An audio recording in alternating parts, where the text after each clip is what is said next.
If you are pulling your hair out because your milking parlor is constantly running behind schedule, the 7-hour shift is stretching out to 9 hours, and the flow of feeding, cleaning stalls, and everything else in the back of the barn is thrown off because you just can't seem to get all the groups milked on time, well, if that's you, you're not alone. This is one of the biggest frustrations for a lot of dairies, and it's costing you time and money.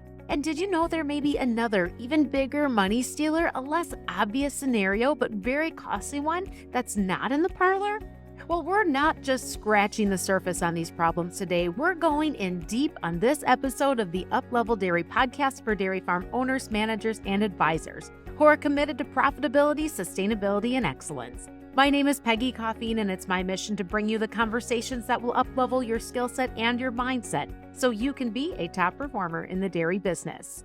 We've got a guest today who is in such high demand on dairy farms that she's booking out to 2025. Elsie Gonzalez Leach, founder of Motiva Consulting, is here to tell you how she helps clients shave hours off of milking shifts. And she's going to tip you off to the sneaky hidden issue that is siphoning time and money on so many dairies that she works with. Elsie has spent nearly 15 years helping dairy businesses optimize efficiency, production, and quality by building stronger dairy teams through consulting, coaching, and leadership development. This episode is sponsored by Adiseo, global leader in animal nutrition and premier provider of rumen-protected methionine for dairy producers who want to capture the value of components and maintain the health of their high-performing herds. Take some notes on shaving time off of your milking shifts and more from one of the best in the business, Elsie Gonzalez Leach. There are two different common scenarios. So I will talk about these two common scenarios. There's one that is most obvious and one that is less obvious. So let's start with the first one, the most obvious one, that I would get a call. Like, in fact, last week I started working with this farm that one of their consultants brought me in. And in this obvious scenario, as I said, we can easily see because usually their milking parlor is running behind.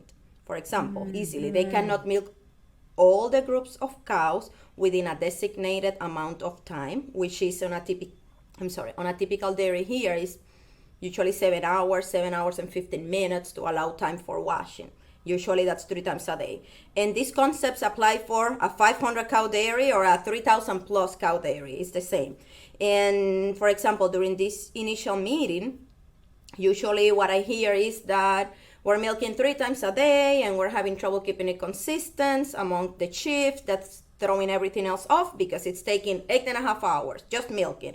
And the next day, 9 or whatever it is. And everything else is off. The shift that starts, feeding cows, cleaning the stalls, sorting cows, everything is off. And usually when we get to this point, the farm has already trained employees.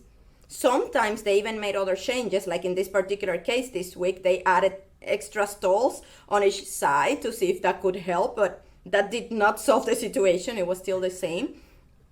And in this case, it takes a combination of hands-on and some background computer work also and research to make this work. So staying with this scenario, the most common scenario, as I would say, this is an easy fix. This can be fixed. So the very first thing is to get as much information as we can. One thing is observing the parlor, what's truly going on in the parlor. And not only in the parlor, but what's happening behind in the pens, how the guys are bringing the cows into the holding area and from there into the parlor, how they are managing gates, moving cows overall, and to see where are opportunities in there. And along with that would be looking, for example, at their parlor performance reports. That's one of the very first things I look on day one. I want to know what's going on, how long it's taking to milk, what's the difference between day shift and night shift, or each of the 3 shifts. So there I look, how long are the units on, how long it takes milking, turns per hour, milk flows, because that tells us a lot about how are the people that are milking cows following their routine. And after we do a little bit of investigation, from there we go to, okay, this is what we have found, and let's establish some goals, some numbers that we are going to monitor, and let's come up with a plan to make it happen. So it might take an adjustment in the milking routine or in the territories, But most times it's about working with the people and showing them better ways to move the animals efficiently from the pens into the holding area. And here is the thing, it takes a lot of effort because this is not a one-time thing. This takes work with every single shift for several days. Typically, when it's like extreme, like it should take 7.5 hours to milk, and it's taking them 8+ hours. It takes working with in my experience, 3 days working with the 3 shifts, like continuously there, on and on and on. Or if I'm not there, who's gonna be there to make sure that we continue to do this consistently for 3 days in a row, 3 shifts, and from there, it's doable. It's very doable. And from there, training, monitoring, managing. And with this specific farm, I was surprised that we were able to milk all the cows in 6 hours. I was not expecting that. So in this case, it's not about pushing employees or anything like that. The farmer said, I don't need more cows. What I want is that we do other things and we assign other tasks to people. That's all. So that's the most common scenario. So what I'm hearing from you is that on this particular dairy, the challenge that was coming up, the obvious problem at hand was they just couldn't get cows through the shifts in a timely fashion. And so what you do is you go in, not just to the parlor, but to the rest of the barn. You're looking at these pens, you're looking at cow movement, and you're looking for where the hangups and the holdups are in the process of actually getting the cows to the parlor, through the parlor, and back. And is that where you really found those opportunities for efficiency? Absolutely, yes. Just the way a person moves inside the parlor. And let's assume that we already worked with the right milking routine. We have that, we know the times, but working with the people on how they move and what they think that they should do versus what helps the cow moves efficiently, it's crazy because it's this perception of if I don't whistle, they won't move. If I don't hit the panel, they won't come in. So right away I say, yeah, if we do what you say, we're gonna be done tomorrow. Every single farm, this is the first thing employees would say. And I say, okay, so let's try it. And I go in there, put on my overall and go there. And we say, let's do the same thing you do, but keep your mouth closed. No noise, no sound. And then move away. Are they coming in? Yes or no? Yeah. Then don't bother then. As soon as you get cow number 1 or 2, second cow, then start working right away and forget about the rest because the second person will bring them in. And they try to do the same they do, but keeping it calm first. And then moving away from the cow side. And I know there are exceptions, but we are not going to plan for the exceptions. That's it. Always come, and the heifers. Okay, that's an exception. Heifers are different. We do different things with them. But with those, we need to be even more calm, even calmer. And it's working with the people. Yes, it takes a lot of move here, come there, and keep it quiet. Start now. But then they get into the habit of it. And when we show the parlor report, because their belief is that it's going to take longer. And then I show it was taking you 1 hour and 15 minutes to milk this pen. Now with this, did you see it took you 1 hour? And this pen we can actually milk in 45 minutes. And they see it in the numbers. And that's when it's where did you get those numbers from? But it's a teaching. And this is real, like true story. This is how it happens. You are really challenging the beliefs of the folks that are moving cows, of what they think it takes to be able to efficiently do their job of getting cows to and through the parlor from the pen. And you talked about this magic number of 3 days and 3 shifts. And that's where it really starts to show up and sink in. It starts to show off right away if we do these things. But that's what I have seen, that the people are more willing to buy into it. And this is what happens. And many of us consultants are at fault of this. We go to a farm, we have a wonderful meeting, a wonderful training, and then we go away. And then you see good things that happen right away, but if we don't continue to do it, then there's the time was wasted. It was worthless. So I like to make sure that it's done consistently for 3 days at least with all the shifts, or that someone will be able to do it and make sure that it's done. Yes, to truly see a lasting change. And throughout, we need adjustments also, because we get new people or some, whatever the case is. But it's important that those first 3 days, just hit it with everything. Just go, go, go. Do you find that 3 days, 3 shifts, is that enough for a change to stick for the long term? Or do you sometimes find that people revert back to old habits? Yeah, that's when we have these conversations with management, because people naturally tend to go to old habits.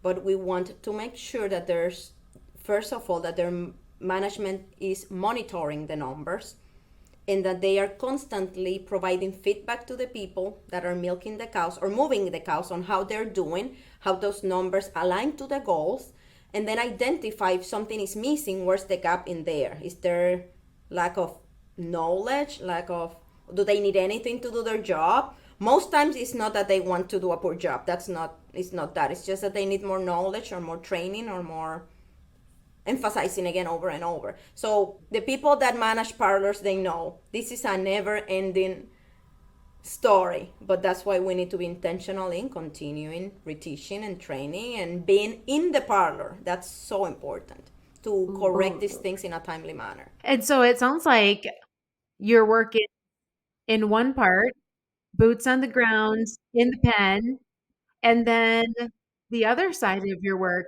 is really coaching the manager on how to get change to stick. What's the hardest part of your job? What's the hardest part? No one ever asked me that question. It's really hard when someone replied to me, we cannot do that. I cannot do that. That's the hardest part, because I can see it, other people can see it, but when they cannot see it themselves, and most times if believes that they cannot do it on their own, that they don't have the ability to do something and make a change. And that's the hardest part, because you can change whatever you want, but how do you change someone's belief in themselves and how they see themselves? That's the hardest part. And then we need to jump into it, not only as a consultant, but now we got to change our hat, as I always say. And now we got to be a coach. Yes. Let's work with the people first. And in fact, that's why we started, co-develop with a colleague, this leadership program for milking. Because we need to help the people change those beliefs first. Okay, so when we talk about changing a belief system, no matter who it is, whether it is boots on the ground or someone in that mid management or even upper level management, how do you go about helping them change a belief? They need to believe, yes, that they are able to do it and that they are not obstacles. Because if there are any obstacles for them to accomplish that, then that's an excuse. Oh, see, I cannot do it because of this. So in my role, I try to see what could be some of those obstacles that they can find as a rock in the path for them to stop doing it. I'm done with this. No. And I try to get ahead with that and try to avoid as many as those as possible. Or being open. And sometimes I don't know. It depends what they believe. But the ones that I may know because of my own experience or what I have seen, I try to bring them up right away. You may find this will go wrong, but this is how I usually go about with this. You are anticipating the objections. Yes, that's key. And as a farm owner would call it, all the excuses. But these are limiting beliefs that they have that, oh, this will happen, so I cannot do it. Or we're going to be done late, so I don't even want to try it. Oh, the milkers are going to get mad and they're going to quit, so I'm not going to do it because I don't want people to quit. Or whatever. Or they're going to ask more money because we're asking them to work harder.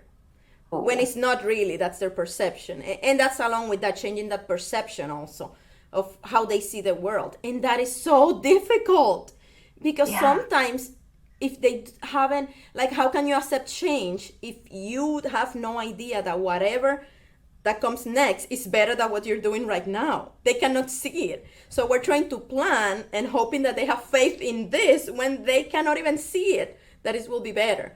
So that personal connection, whether we want it or not, genuine personal connection is so important. Of sometimes my last resource is say, I get it. I know that we're not gonna see eye to eye in this, but please trust me on this one. Just trust me for 2 days. Just trust me. And then, okay. And even farm owners say, if it doesn't work, you're not gonna work here again. It's funny. Things like that. Say, just trust me on this one. And it is not easy. And also sometimes that it's important for us to truly believe that people have good intention. And this is one thing that I try owners and middle managers and whomever is in a leadership position to understand.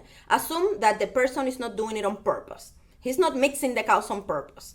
He has good, or he's not doing this. He's not cleaning this pen right on purpose. Because if we change that perception, then we change the way we interact with people also. Assuming that we are at fault, it's not them. We might be the ones at fault. And also keeping in mind that maybe those people did not have another good example or anything else good to follow. We might be the first person that they may look up to. So we want to make sure that whatever they see is right. And it's a good example of what we want them to follow, even if they're disrespectful. Because I've been yelled a lot also, because some people don't know how else to communicate. But I say, God, show me your ways, teach me your path, okay? And breathe, okay. And I'm going to respond with the way I expect them to respond. That's it. That takes a lot. And again, how do we change this mindset in a middle manager to not lose it when I get it? It's difficult. Just, okay, breathe, patience, and respond. So it's interesting because what I hear through what you shared, Elsie, is that oftentimes it's these very obvious problems that a dairy might be experiencing. And again, it's easy to look at every mechanical piece of a process or every piece of a protocol and say, oh, that's where the problem is. That's where the error is. But you're taking some steps back and working with the individuals to challenge their beliefs about what's possible, not just for the dairy or for the cow flow or how many cows they can get through the parlor, but you're also going a little bit deeper to help them challenge the beliefs that they have about themselves, or for those that are in leadership, challenging them to really have a higher awareness for what they believe about their own employees sometimes. We've talked about these common scenarios and stories that you've shared that a lot of dairy owners and managers will be able to relate to. But you also said that there is a less common scenario that you are getting called to deal with a lot right now, that is stealing time and stealing money, from these dairies. What's the secret stealer on these dairies? The common scenario is the one we see. Cows are not milked on time, they're falling behind. Yes, we talked about that one. But there's one that is less obvious. This is the big money stealer. Usually this less obvious scenario happens in positions that are not milking or moving cows. For example, maternity, calf feeding, people that work with animal health, those type of things. Because in this scenario, there are some jobs that are in a specific time frame. For example, we feed calf from 1 to 3. But then there are also other jobs that are done throughout their shift, but that do not have a specific hour of the day to get them done. Now, that's where the problem comes. Because, for example, at the farm that I was yesterday, I sat down with one of their, I don't know if it's a middle manager, whomever takes care of some of those jobs, extra jobs. And I asked him, what do you do? How many days do you work? And he said, okay, Monday through whatever, Saturday I have Sundays off. Okay, how many hours? From this time to this time. Okay, what do you do on Mondays? Okay, this. What do you do on Tuesday? So I got a schedule of what he does. Okay, so how long does it take you to do this? And that's when they start getting a little, and I say, I know you're really, really busy. and that you're running around because I see you. And in fact, yes, I see him running around. That doesn't mean he's working efficiently, but I don't need to share that, right? But yes, I see you running around, so I want to find a way to, I want to see where you're at and see how we can help you organize your workload. So he tells me, this is what I do. It takes 4 hours. Oh, but I don't know. It depends. And I said, yeah, but the worst case scenario. Okay, 4 hours here, 3 hours each jobs, cleaning the waters or putting new sand, whatever it is. And when I was done and I have my template that I put things in, he was working only 2/3 of the time that he was supposed to be working. Real scenario. This is one of the worst I've ever seen. And the employee is a great employee, responsible. He has no bad intentions at all. That's how he has always been working. But then on the other side, you hear the farm owner, the windows are dirty, the floor is dirty. I don't know why, like those other extra things that they should be doing in between that are not being done. That we were going to put new calves and we needed to put two in the same pen because there were not new pens and he knows he needs to get them done. Yes, but there was not a time during the day, during the week, allocated to do that. And it was crazy. There were some days, like Tuesdays, whatever the days were, I don't remember. 4 hours only of actual work. I was like, wow, like this is bad, you know. Now, okay, so we started adding. So can you help sorting cows then in the afternoon? Can you help then change the oil in the skid loader and cleaning the skid loaders during Tuesdays that you have time? Or can you help with whatever it was? So we came up with a list of things. And that's the real stealer. These extra activities that do not need a required time. Now, how do we get around that? Well, we make a list of everything we need to do and how long it should take. And after identifying what are the jobs the person needs to do, when do they have time, or we can arrange things, because this is another one. Sometimes we have two people cleaning a heifer barn that needs one person to do it. So I'm thinking, if we have two people, it should take half the time. Let's start straight with that. If you two want to do it together because you still want to chat together, whatever it is, that's fine, but then it should take you half the time. So let's find a way to make it in half the time. Or you start doing that while he finishes in here. So these are the type of things that we organized. First, what are the jobs and when? We cannot expect the employees to have that executive function of planning and organizing their day. Some have that ability and are highly efficient and produce good quality work, but some, they can't organize those things. So we cannot expect them to do it. We cannot tell them, I want you to do all these things. Yeah, but when? If that's on us. So that's the truly money stealer in my experience. And so the way to get around that or to work through that is to take a few steps back. Like you said, you started with really observing and documenting how much time is being spent in each area, how much time is being spent on the jobs that are supposed to be being done, and then stepping back kind of from that management level and saying, okay, what type of structure, expectations we need to set to really guide this individual and not just being busy, but being productive? There's a lot of time wasted running around or waiting for someone else to finish with the skid loader or something like that. And something important here is we need to include the person in the process. And we cannot assume that it takes me 2 hours, then 2 hours. No. Let's keep the time that they said. That's okay. If they said it takes 3, it takes 3. Let's start with that. Yes. And let's work with the person. And then asking, how about then you help with this? Do you think you can do it? And now they see they have an empty half day, so they cannot say no, you know. Say, yeah, but maybe, but some days. Okay, what are some days? Sometimes on Tuesdays I help with this. Okay, so then let's do it on Wednesday. How about that? And you need to work with the person also.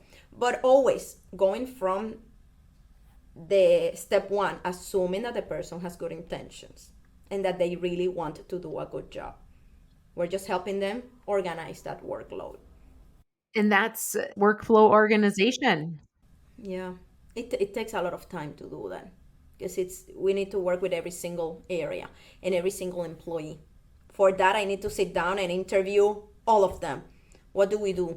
How long does it take you? Everything, even if it's as simple as it is, I don't know, washing the basement in the milking parlor. That's done whenever. That's not done often. But I ask how often and how long does it take you? Even the little tasks, we account them for as well. Everything. And then then along with that, we get deeper. Then it's how do you do those jobs? And see how those align to the protocols or not. And if the protocols are being efficient, and then adjusting the protocols also too. So it's better for the animal and better for the persons that are doing the jobs. So it takes a lot of layers. So it takes a lot of layers. And to your point, it takes a lot of time for you to be able to do such a thorough investigation at the individual level. But speak to the results. Wow, the results. Highly efficient, productive farms with happy employees. Happy employees that want to work there and are not looking to leave for 50 cents more or for $1 more because they truly want to work. They are involved in the process. This farm tells them if we are able to sell this extra amount of milk at this quality, we do not need to bring 100 more cows because if you do this, we will be producing more milk. But if not, then we need to adjust, and having that open conversation of saying, I want to make sure that you get your raises and that you're paid well, but I also need you to meet these things, and this is how you get there. That's the result. Happy employees and outstanding animal care, like the best animal care, people that are committed. So go back to the example that you were sharing, the person that you had in mind in this story, where they were spending a lot of time working, but not getting things done or getting the most important things done. How has that individual scenario changed and their performance? That took some work because we organized day by day what this person needed to do. Yes, but it didn't work when I went the next day because the person said, oh, we put in the schedule, for example, to prepare new pen. And this is real. He said, I couldn't put the straw in the new pens because someone, whatever, X name there was using the skid loader. And I'm like, wow, so you couldn't find another time to do it then. You chose not to do it. I say, okay. So I talk with the owner and say, okay, we need to be more specific. That's when I go with the executive function that, okay, so who's using the skid loader? Talk with the person. How long? For how many hours? For what? Can that wait or do you need to do it at this time? No, I need it. Okay. So then let's change. This person is going to do this later in the day. So it needed a little bit more of communication, being super specific to a level that I've never been in my life. Because we tried 3 times. But again, it's my fault. It's our fault for not making it specific enough. Then we ended up putting a layout hour by hour, 30 minutes by 30 minutes, exactly how. And it's working now. Because this is how it started. I remember one of the first conversations, the farm owner said, on the days where there are 4 people on day shift, I want you to catch up on the tasks that are behind. That's one of the things that person, and then the person was choosing to do whatever he thought was priority or wanted or whatever the case was, right? And then the frustration in the farm owner, like, I told him and now 2 calves in the same pen and then 2 calves in this one. Look, Elsie, look. Why? Look at the panels there. I say, I get it. But then we need to put a time to wash the panels. You're going to wash panels on Tuesdays and Thursday from this time to this time, no matter what, unless something happened. The only way that people can say no if it's unsafe or if they're not following the protocols, if someone asks them to do something outside of the protocols. That's it. But other than that, here, or there's an emergency, here, this is what you're going to do. There's no excuse, But it comes from us. We are the ones that need to organize, and it takes work. And sometimes these things are not done because it takes work. But we need to see the end goal. On the long run, it saves us time to have a person that follows through, regardless if it took a month to train them. and being there like kids, doing. But on the long run, you see the results. And it takes work. Oh my, you have no idea. When you're in there, when they say, I cannot do this, say, okay, I put on my boots and I'll go there and see what's going on.